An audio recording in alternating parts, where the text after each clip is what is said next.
자, 안녕하십니까. 전력공학 강의하는 정종연입니다.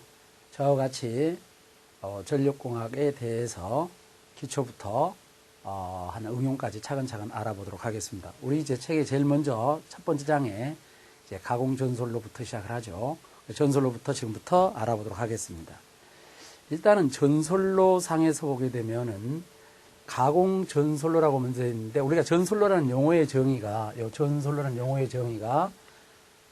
전선을 지지하거나 보장해주는 시설물이죠.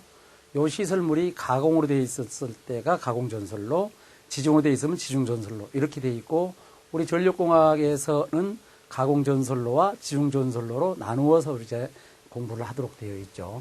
일단 먼저 가공전솔로 편에서 보게 되면 제일 먼저 나오는 게 전선이 나오는데, 가공전솔로에서는 전선하고, 그 다음에 지지물하고, 그 다음에 애자하고, 요 세 가지가 구성 요소로 되어 있죠. 그래서 먼저 전선을 공부하고, 그 다음에 애자 공부하고, 지지물 공부하고, 요 세 가지 요소를 공부하는 것이 가공전솔로가 되겠습니다. 일단 가공전솔로에서 전선 부분이 제일 먼저 나오는데, 먼저 우리가 알아야 될 것이 전선의 구비 조건이죠. 구비 조건은 도전율, 그 다음에 기계적 강도, 다음에 가요성, 다음에 내구성, 그 다음에 요와 같은 것들은 클수록 좋겠죠. 그 다음에 가선 작업이 용이해야 되죠. 그래서 도전율도 커야 되고, 강도도 커야 되고, 가요성도 있어서 취급이 용이해야 되고, 이런 것들은 커야 좋고요. 그 다음에 비중이나, 그 다음에 가격이나, 그 다음에 경제성, 가격, 비중, 저항률, 이런 것들은 적을수록 좋겠죠. 그래서 이제 전선의 이런 조건에 만족하는 금속이 구리 아닙니까?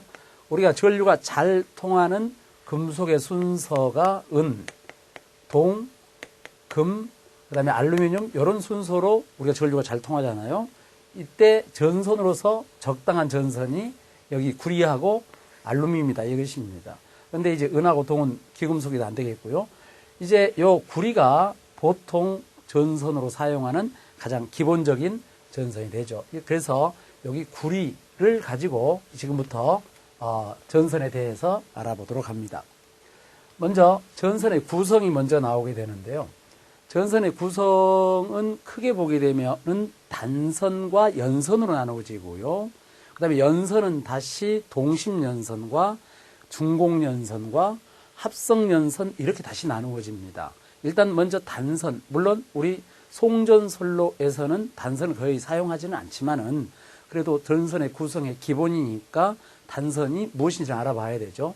단선이라고 하는 것은 단면이 원형인 일본어 도체니까, 단선이라는 말은 이렇게 원형 하나 있는 것 말하고, 보통은 요 직경으로 표시를 나타내죠. 그래서 지름으로 표시를 나타내고 있고, 보통 배전솔로에서는 보통 2.6mm, 그 다음에 3.2mm, 4.0mm, 5.0mm 이런 것들을 사용하고 지금 있고, 송전솔로에는 거의 없습니다. 이게 단선이죠. 우리가 말할 때에는 단면이 원형인 일본의 도체라고 합니다. 그 다음에 이제 송배전선에 많이 쓰이는 것이 연선입니다. 연선은 이제 크게 나눠가지고 아까 세 가지가 있다고 했는데, 먼저 우리가 알아야 될 것이 동심연선이죠. 동심연선은 말뜻 그대로 풀면 구리가 심이 되어 있는 연선이다, 이런 뜻입니다. 그래서 가운데가 심이 구리로 되어 있어야 되죠. 구리가 다 구리로 되어 있고요.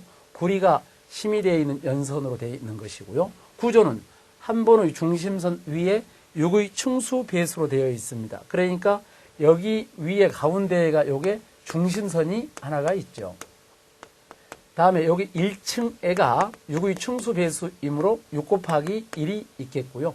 2층에가 당연히 6 곱하기 2가 들어가죠. 물론 3층에가 6 곱하기 3이 들어가고 땡땡땡땡에 가서 이렇게 전선의 구조가 되어 있습니다. 그래서 요걸 외우실 때 아주 간단하게 한 번의 중심선 위에 6의 층수 배수다, 이렇게 외워두시고, 그 다음에 이제 요걸 연선이다 보니까 당연히 단면적으로 표시해야 되겠죠.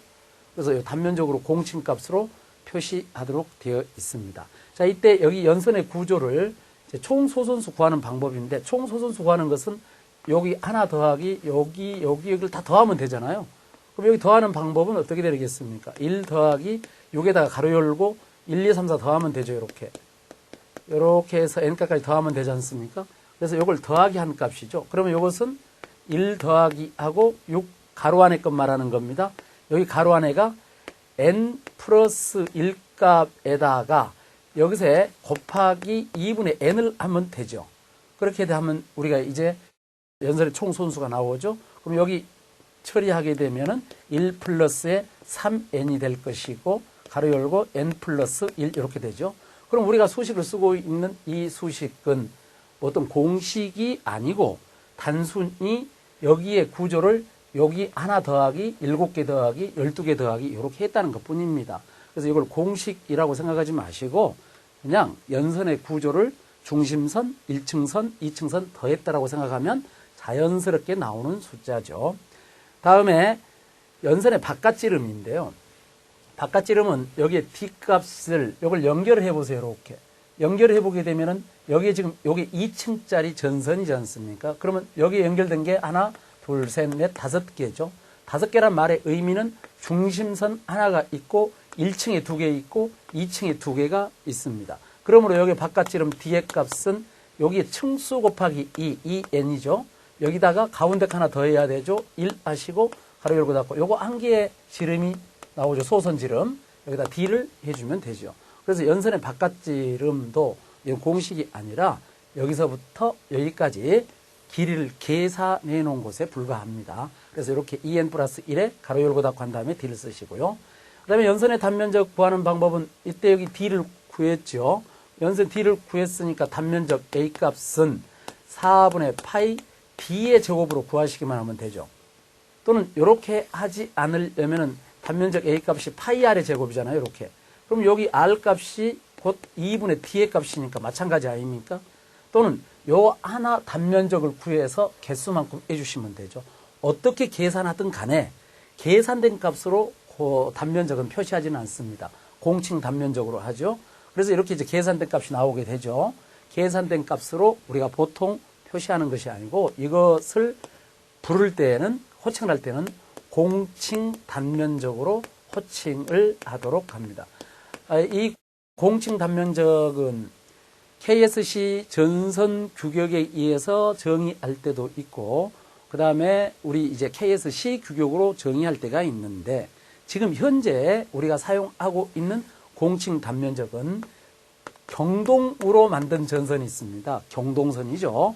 이 경동 연선은 이 공칭 단면적이 5.5mm 제곱, 그 다음에 8mm 제곱, 그 다음에 14, 22, 그 다음에 22mm 제곱, 그 다음에 35mm 제곱, 그 다음에 55mm 제곱, 다음에 다 75mm 제곱, 100mm 제곱 이렇게 나가죠.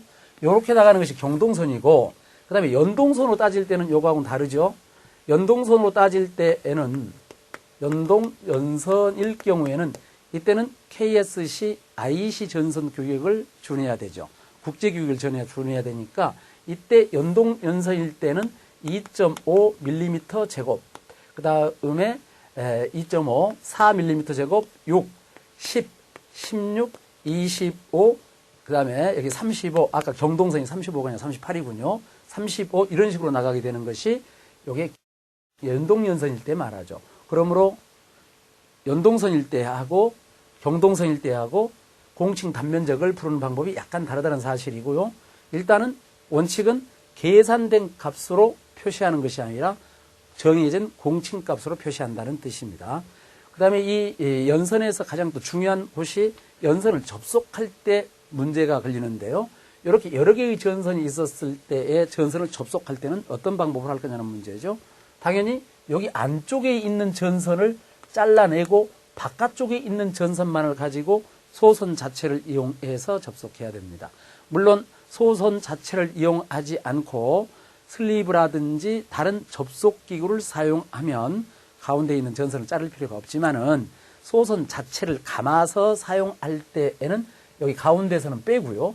바깥쪽 층에 있는 전선만으로 전선을 접속해야 되는 겁니다. 물론 여기서 말한 연선 접속부에서 연선의 바깥층 전선으로만 접속한다는 말은 소선 자체를 이용한 접속법을 가지고 얘기한 것입니다. 자, 그 다음에 이제 중복연선에 대해서 알아보도록 하죠. 중공전선은 어떤 것을 말하게 되냐면 말 뜻 그대로 풀면 중, 가운데죠. 공이죠. 비었다는 뜻입니다. 가운데가 비어있는 연선이란 뜻입니다. 이 말은 아까 연선의 구조가 이와 같이 생겼을 때, 그러죠? 이렇게 생겼을 때 말하는 것인데요. 그럼 여기 가운데에 있는 전선을 빼다가 바깥쪽으로 비어라는 거예요. 바깥쪽으로. 그러면 가운데가 비게 되죠. 그럼 어떻게 되냐면 같은 구리의 양으로 바깥지름을 크게 할 수 있다는 이점이 있습니다. 전류가 표피 효과 때문에 중앙으로 들어갈수록 전류가 적기 때문에 바깥쪽으로 전류가 많이 흐르잖아요. 그래서 안쪽에 있는 전선을 빼다가 바깥쪽으로 배열하다 보니까 안쪽이 비게 되죠. 말뜻 그대로 중공연선입니다. 그럼 이 중공연선을 만들어서 어디다 쓰겠냐는 것이죠. 바로 바깥쪽 지름이 커지게 되면은 같은 전압에서 전선 표면의 전이 경도가 줄어들죠. 전선 표면의 전이 경도가 줄어들게 되죠. 이 전선 표면의 전이 경도가 줄어들게 되면 전선에서 발생하고 있는 코로나를 줄일 수가 있죠. 코로나 방지가 됩니다. 코로나 현상으로 생겼을 때 거기에 대한 손실이라든지 이런 것들을 줄일 수가 있는 이점이 있습니다. 그래서 중공연선이 일반적으로 사용하는 것은 코로나 방지를 하기 위해서 사용을 하고 있고요. 다음은 합성연선이 나옵니다. 합성연선은 두 가지 이상의 금속을 합성하여 만든 연선입니다. 주로 제일 많이 쓰이는 것이 강심 알루미늄 연선인데 말뜻 그대로 풀면 강심으로 안쪽에 심이 들어있고요. 알루미늄으로 도체를 만든 연선입니다. 정확하게 표현하게 되면 알루미늄을 도체로 한 강연선이 되죠. 이게 이제 ACSR인데 현재 우리가 가장 송배 전선으로 많이 사용하고 있는 전선 중에 하나죠. 여기서 이제 우리가 알아야 될 것이 강심 알루미늄 연선이 가지고 있는 특성을 거의 뭐 외우다시피 하셔야 됩니다. 일단은 여러분들이 그 교재에서 보는 바와 같이 비교를 해 보시게 되면은 경동선을 비교해 봤을 때 ACSR은 직경 같은 조건이면 직경이 약 한 1.4배에서 1.6배 정도만큼 더 크게 되죠. 그리고 같은 조건이면 비중, 무게가 0.8배밖에 안 되는 것이고요. 같은 조건이면 기적 강도가 1.5배에서 2배만큼 강도가 더 크게 되죠. 그리고 이제 좀 불리한 점이 있다고 하면 도전율인데요. 원래 이제 퍼센트 도전율이 우리가 이제 퍼센트 도전율은 다 알다시피 연동의 도전율을 기준으로 하여 다른 금속의 도전율을 우리가 백분율로 나타낸 것인데 연동이 기준이니까 100%죠. 그 다음에 이제 경동이 다 알다시피 97%고요. 참고로 은이 있는데 은이 제일 전기 잘 통한다겠죠. 은은 106%이죠. 다 알다시피요. 다음에 이제 알루미늄이 여기서 보는 바와 같이 61%가 되죠. 자, 퍼센트 도전율이 경동보다는 알루미늄이 다소 떨어집니다. 그러나 송전선로 부분에서 송전선로 계통에서 꼭 도전율이 좋아야만 쓰는 것이 아니죠. 아까 전선 규격에 보니까 도전율 좋아야 되겠지만 강도, 내구성, 내식성, 그 다음에 여러 가지가 다 좋아야 됩니다. 그렇기 때문에 송전선로에서는 경동선보다는 ACSR이 더 유리하죠. 그래서 이와 같이 더 유리하게 되고 한 가지 참고로 더 얘기하면은 직경이 더 크죠. 직경이 더 크다는 말은 경동선에 비해서 ACSR이 코로나 방지에 유리하다는 뜻입니다. 코로나 방지에 더 유리하게 되고요. 그 다음에 비중이 작고 강도가 더 크죠. 비중이 작고 강도가 크다는 말은 가선이 용이하다는 뜻입니다. 그러니까 가선 공사, 전선로 공사하기가 훨씬 더 낫다, 편하다. 그리고 또 경관과 경관 사이, 경관에 들어가는 그 경관의 길이가 더 길어져도 되죠. 철탑과 철탑 사이 거리가 더 멀어져도 되는 겁니다. 그래서 ACSR을 우리가 더 많이 사용하고 있다. 이렇게 이제 알아두시고요. 다음에 이제 전선의 종류 구성을 지나서 전선 굵기 선정에 대해서 알아보도록 하겠습니다. 일반적으로 전선을 굵기 선정하려면은 선정 시 고려사항을 알아봐야 되지 않습니까? 굵기 선정 시 고려사항은 제일 먼저 허용 전류, 그 다음에 전압 강화, 그 다음에 코로나, 그 다음에 손실, 그 다음에 강도, 경제성, 이와 같은 것들을 종합하여 전선 굵기를 선정하게 되는데 이 전선 굵기 선정하는 방법을 알아보는 것이 켈빈의 법칙이죠. 그래서 가장 경제적인 전선 굵기를 설정하는 방법, 요거에 대해서 지금부터 알아보도록 하겠습니다. 자, 이제 경제적인 전선의 굵기 설정하는 방법이 켈빈 법칙인데 이게 무슨 뜻이냐면은 전선의 단위 길이당 시설비에 대한 1년간 이자 부분하고요. 감가 상각비용 등을 계산한 값하고 건설 후에 단위 길이당 1년간 손실 전력약을 요금으로 환산해 봤을 때 그 두 개의 금액이 같아졌을 경우 가장 경제적인 전선 굵기다라는 내용인데 지금 여기까지 말하는 겁니다, 이게. 지금 여기가 이제 W가 전선 중량이지 않습니까? 그 다음에 여기 M이 전선 가격이고요. 그 다음에 P값은 이제 연 경비에 대한 것이니까 요게 지금 전선에 들어갔을 때 시설할 때 비용이란 뜻이고요. I 제곱 R이면 요거 손실이지 않습니까? 그죠? 손실에 대한 전력량의 가격이죠. 그래서 N이 전력량에 대한 가격이니까 요게 손실에 대한 가격이에요. 그래서 요 내용에서 이야기한 바와 같이 시설비 들어갈 때 금액하고 그 다음에 손실에 대한 비용이 같아졌을 때가 그때 전선의 굵기가 가장 경제적이다라고 표현하는 겁니다.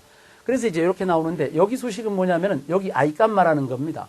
전류 I라고 하는 말은 그러니까 전류라는 말이 근본적으로 뭐냐면은 전류 밀도에다가 전류 밀도죠. 밀도가 여기서는 시그마로 표시가 되어 있죠. 밀도 곱하기 단면적이죠.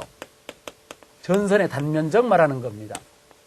여기 A값으로 되어 있습니다. 이렇게.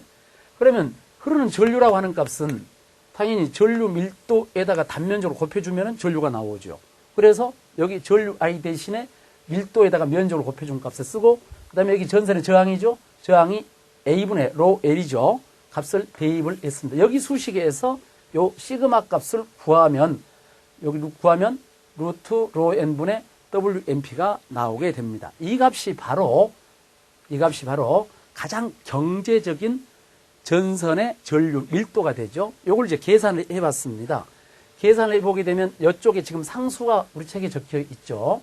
이렇게 8.89가 적혀 있는데 이것은 경동 일대의 공칭 무게를 말하는 것이 있고 여기 55라는 말은 경동선의 고유 저항값을 말하고 있는 거죠. 도전율 값이 정확하게 쓰면은 그래서 이렇게 되죠. 그래서 이와 같이 되어 있고 요거 지금 저항률이잖아요. 저항률인데 경동선의 저항률 여기 저항률 값이 55분의 1 단위는 옴 퍼 밀리미터 스퀘어 퍼 미터죠. 이렇게 되지 않습니까? 그래서 요 55라는 말은 바로 요 경동선의 저항값을 말하게 됩니다. 그래서 이렇게 수식이 나오고 이것이 바로 가장 경제적인 전선의 굵기를 결정할 때 쓰는 수식이 되고요. 자, 이제 계산해 보도록 하죠. 이렇게 해서 경제적인 전선 굵기가 나왔죠. 그러면은 흐르는 전류의 전선의 단면적을 어떻게 계산하느냐. 전류는 전류 밀도 곱하기 단면적이라 그랬죠. 그러니까 단면적을 구하게 되면은 당연히 전류 밀도 역수에다가 전류를 곱해주면 되는 겁니다. 근데 여기에 전류는 뭐냐 그러면 실제 선에 흘러가는 전류이기 때문에 부하 전류가 되죠. 그럼 여기 부하 전류는 삼상 전력 P의 값은 루트 3 VI 코사인 세타인 거 다 아실 겁니다. 여기서 전류 I를 구하게 되면 루트 3 V 코사인 세타분의 P가 되죠.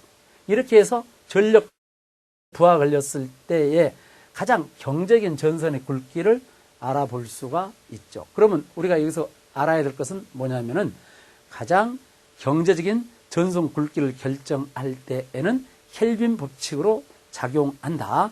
시설비에 대한 비용하고 손실에 대한 금액이 같아졌을 때가 가장 경제적인 전선 굵기다. 이거 수식으로 증명하면 이렇게 되죠.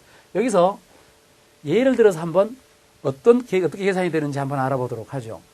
예를 들어 보게 되면은 ACSR이 지금 전선이 154kV죠. 그 다음에 최대 전력이 70MW죠. 그 다음에 역률이 0.8로 주어졌고요. 경제적인 전선 굵기 물어봤지 않습니까? 이렇게 이런 식으로 이제 알아봐야 되는데요. 단위 전선 무게가 8.89 주어져 있죠. 저항률 주어 35. 요거 35를 줬단 말은 ACSR이라는 뜻이죠. 아까 경동선이었을 때는 여기에 55가 들어가죠. 이렇게 주어졌어요. 35. 그 다음에 전선 1kg 가격이 25,000원이 주어져 있고요. 그 다음에 전기요금 주어져 있고요. 1년간 이자하고 상각비 관계가 0.15라고 P가 주어져 있죠. 그 다음에 연간 이용률이 70%. 상당히 복잡하네요. 이렇게 해서 주어지는데 이런 식으로 보통 우리가 이제 문제도 만들고 이렇게 조건이 주어졌을 경우 과연 전선의 굵기의 최저값은 얼마냐 이렇게 알아보는 것입니다. 그래서 이제 이걸 보시게 되면은 일단 먼저 전류 밀도를 구하는 거죠. 아까 식에다 그대로 집어넣는 겁니다. 전류 밀도는 로 n분의 WMP라 그랬으니까 주어진 데 그대로 집어넣죠. 로 값, 고유저항 값 그대로 35분의 1 짓고요. 여기 n 값이 아까 연체 1년 동안 들어간 전 모든 경비니까 1년, 시간, 그 다음에 70이라는 숫자가 전기 요금이지 않습니까? 그래서 1년에 들어간 요금 다 계산했고요. 요금 중량이죠. 그 다음에 M이 가격인데, 여기 가격이 25,000원이라고 적혀 있었습니다. 킬로미터 가격 들어가 있죠. 여기 P 값이거든요. P가 바로 삼각비와의 비율입니다. 0.15. 그래서 이제 이론적인 전류 밀도가 1.378이 나왔다는 뜻이에요. 근데 요 값을 연간 이용률이 70%가 되어 있거든요. 그래서 요 이용률을 적용한 전류 밀도 값은 1.969가 나왔다는 뜻입니다. 1.969. 자, 이때 이렇게 나왔으니까 그러면 이제 전류 시그마 A 값에서 A를 구하면 요 구했잖아요. 이렇게 똑같이. 그죠? 그럼 갖다 집어넣어요. 집어넣었죠? 루트 3. V가 154kV죠? 그 다음에 역률 0.8이었죠? 전력이 70메가라고 아까 적혀 있었죠? 계산해 둘러봤더니 166.5mm 스퀘어가 나왔지 않습니까? 이와 같이 주어진 조건으로 전선의 굵기의 계산을 할 수가 있고 계산값이 166.5mm 스퀘어가 나왔으니까 실제 설치할 때에는 이것보다 더 큰 전선을 구매하여 설치하면 되죠. 이와 같이 우리가 이제 알아보는 것이 바로 켈빈의 법칙이다 라고 얘기하시고 그렇게 생각하시면 됩니다. 자, 이제 그 다음에 진도를 나가도록 하죠. 전선 허용 전류에 대해서 알아보도록 하겠습니다. 자, 아까 우리가 전선 굵기 산정할 때 구비 조건이 허용 전류, 전압강과 기적강도, 경제성이었죠. 지금 경제성에 대해서 알아봤지 않습니까? 먼저 그 다음에 허용 전류. 허용 전류는 당연히 전선에 전류가 흘러가서 열이 발생하죠. 열이 발생하면 당연히 그 전선에서 열이 발생하면 자연적으로 방산을 하게 되고 열이 너무 많이 발생하면 잔존하게 되는데 잔존한 열이 계속 남게 되면 온도가 상승하게 되고 온도가 상승하게 되면 절연물에 영향을 가하게 되어 있습니다. 그러므로 이 전선이 어떤 영향을 받지 않고 흘릴 수 있는 최대의 전류가 허용전류란 뜻이죠. 여기 허용전류 계산식이 또 이렇게 되어 있습니다. 이건 절연 재료라든지 굵기에 따라서 변화하는 율이 굉장히 많고요. 이 허용전류 계산은 국제 규격에서 IEC 규격에서 각 전선마다 허용전류를 어떻게 하자라고 공통으로 정해져 있습니다. 근데 그 공통으로 정해져 있는 기본 수식을 활용한 수식이에요. 그러면 우리가 그렇게 되어 있는 수식을 다 외울 수는 없으니까 우리가 이제 허용전류가 있다라고 하는 개념만 알아두시면 여기서는 될 걸로 있습니다. 그래서 허용전류가 있다라고 얘기하시면 되겠고요. 자, 우리가 이제 지금 이번 시간에 전선의 구비 조건이라든지를 알아봤습니다. 이것을 조금 우리가 정리를 해보면은 첫 번째 전선이라는 게 구비 조건을 확실하게 알아야 되고요. 구비 조건을 외우는 방법이요. 이렇게 됩니다. 무조건 막 외우는 것보다는 전선의 구비 조건은 도전율, 그 다음에 도전율, 그 다음에 강도, 그 다음에 가요성, 내구성, 내식성, 요건 커야 한다 이렇게 외우시면 돼요. 그리고 저항률, 다음에 비중, 그 다음에 가격은 적을수록 좋다. 이렇게 아주 간단하게 한 번만 써보시면 누구나 다 할 수 있습니다. 그리고 전선은 우리가 이제 아까 보니까 단선과 연선으로 나눈다고 했습니다. 이때 여기서 중요한 게 연선인데요. 이 연선 중에서 동심연선이 굉장히 중요합니다. 그래서 이 동심연선의 핵심은 뭐냐면 구리가 심이 되어 있는 연선이죠. 핵심은 일본의 중심선 위에 6의 층수배수, 요 말만 기억하시면 나머지가 다 해결돼요. 보통은 그 나머지 수식을 막 외우려고 하는데 한 번의 중심선 위에 6의 층수배수, 요 말을 꼭 기억하시고요. 그 다음에 중공연선은 가운데가 비어 있으니까 바로 코로나 방지하고 연결시켜야 됩니다. 그 다음에 합성연선 나왔었죠. 합성연선이 우리가 쓰고 있는 ACSR이 기본이지 않습니까? 이 합성연선이 우리 송배전선로의 가장 기본적인 전선이에요. 그래서 우리가 보통 쓰는 전선은 합성연선이다라고 생각하셔도 무방하고요. 그 다음에 전선 굵기를 선정할 때 고려사항이 여러 가지가 있었죠. 허용전류, 전압강하, 손실, 강도, 경제성 등이 있는데 이 중에서 경제성을 따질 줄 알아야 됩니다. 그래서 이 경제성을 따질 줄 알아야 되는데 이게 켈빈 법칙으로 따진다. 이렇게 딱 알아두시고 켈빈 법칙의 가장 핵심은 전류 밀도 값입니다. 전류 밀도 시그마 값은 루트 로 n분의 WMP다. 물론 이게 잘 안 외워질 수가 있거든요. 그러면 여기 안 외워지면은 켈빈 법칙의 경제성이란 말은 설치에 때 들어가는 비용하고 그 다음에 손실량을 요금으로 환산했을 때 같아질 때 값이에요. 그래서 요 경제성 이렇게 따지게 되면은 아마 이 단원에서는 뭐 충분히 습득이 되리라고 믿습니다.